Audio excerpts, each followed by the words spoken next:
Good day, and welcome to the Lilly Roddy Show, coming to you from the LRS studios here in Houston, Texas. Thank you for joining me again so that we can look at the week of August 9th through August 15th, 2015. I hope you've all been having a good summer. It's been especially hot here in Houston, as we have had and continue to have 98 to 101 degree temperatures every day for the past 3 weeks. And I also mentioned a few weeks ago that I didn't really think that the summer would really let up much in Houston until we got into October. And surely it'll be cooler before that time. And remember, soon Jupiter's going to move into Virgo, and that should also increase our rain chances. That doesn't actually happen.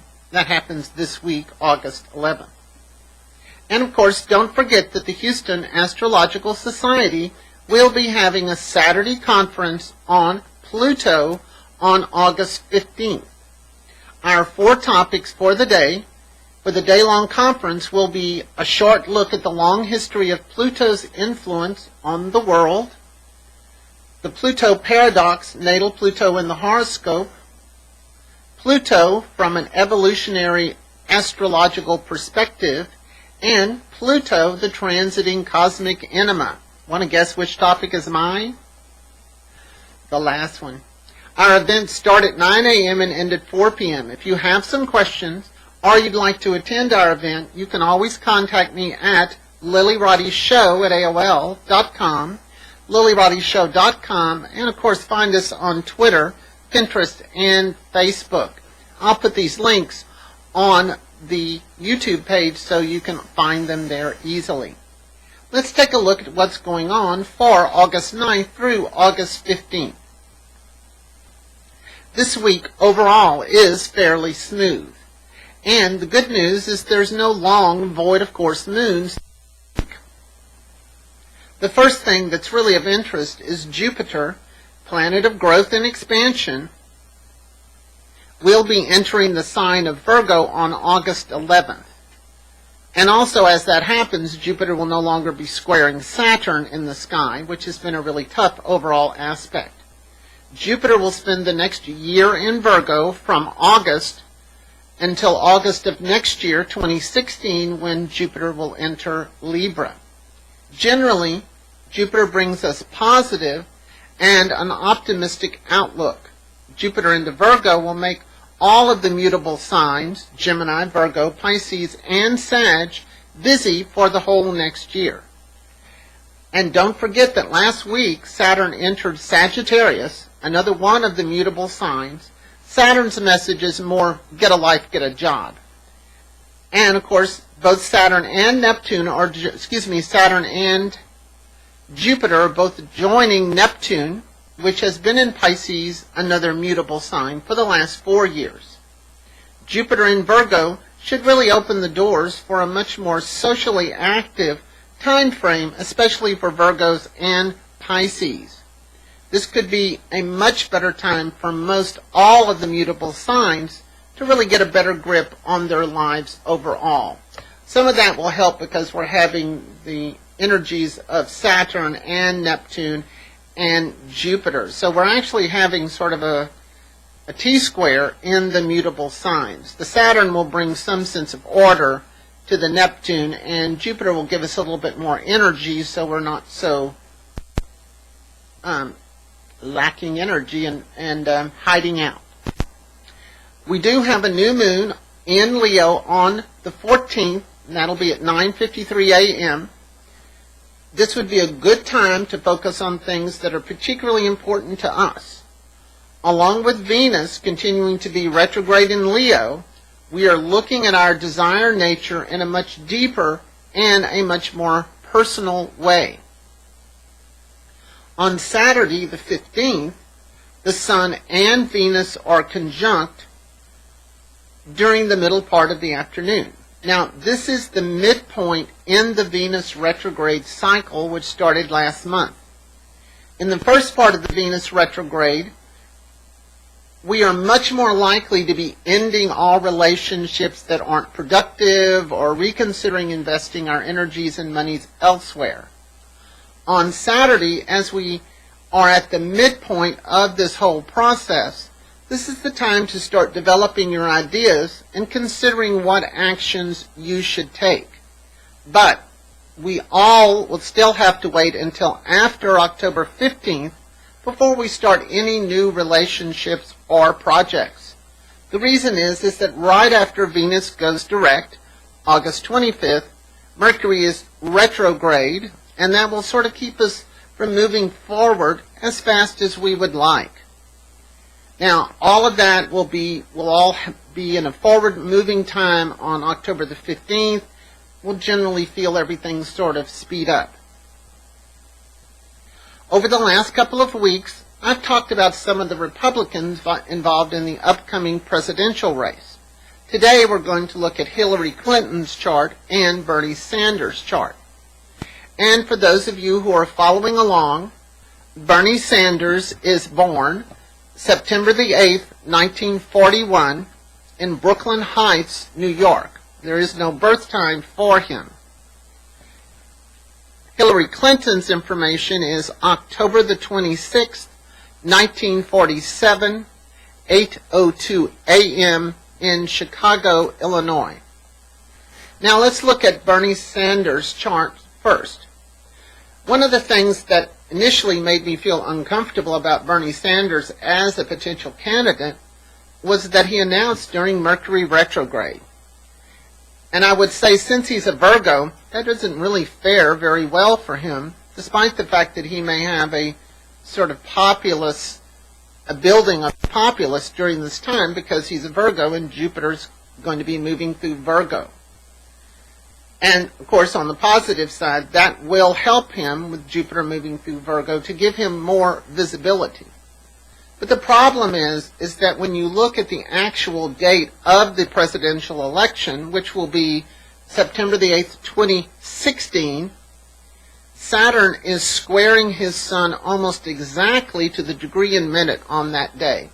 It's not very good if you're trying to win an election if Saturn is squaring your sun. Now, that doesn't mean the same thing if you have Saturn square Sun natally, but by a transit, Saturn squaring your Sun tends to squash it and tends to make people a lot more critical of you. And also on that day, Venus in the sky will be squaring his Neptune. Again, almost exact. Generally, these are just not good indicators for winning the presidential election. Now, Bernie Sanders' natal chart does have a more ubiquitous appeal to all sorts of people, simply because he has Saturn-Uranus conjunction natally.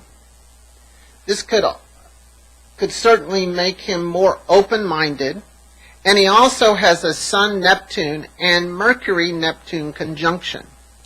I'm sure this is where his socialistic point of view comes from.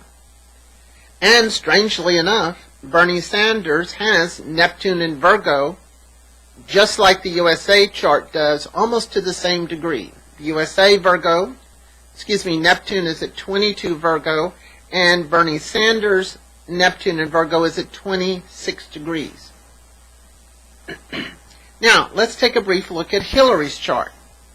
Part of the things that I've always felt that made Hillary difficult to understand and that tends to hamper her trust factor is that she has the Sun, Mercury, and Venus all in the 12th house in Scorpio, and her Mercury is retrograde.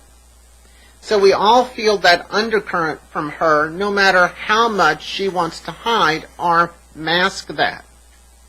And secondarily, which I think is even more of an indicator of her difficulty with the public in general, and especially with men, is that she has a Mars-Pluto-Saturn conjunction in Leo in her 9th house. Now, this is a very strong combination of planets, and obviously this is where her interest in law came from.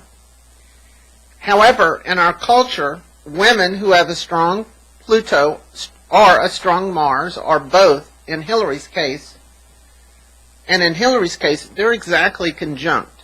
Really, they're both at 14 degrees Leo.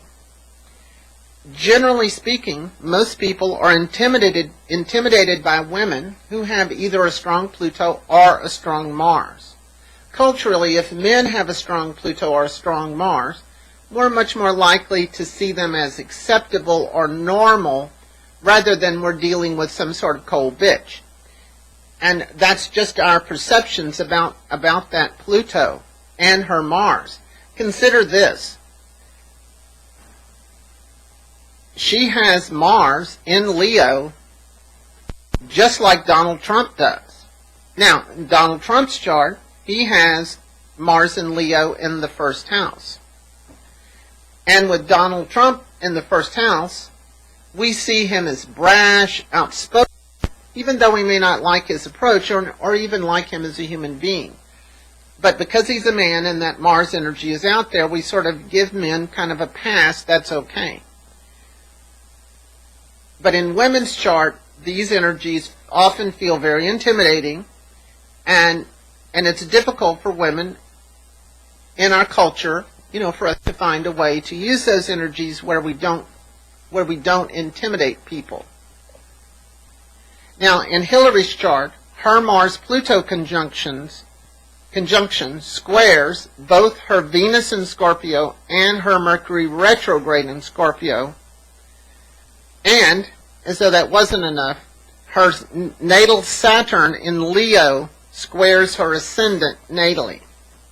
I think it's these things that make it hard to like Hillary on a first impression, unless you have a good sense of your own ego and your own power, and you're not threatened by the idea of a woman exercising her power. But currently, that is not the way we look at things, and I talk to many my female clients who have strong Plutos.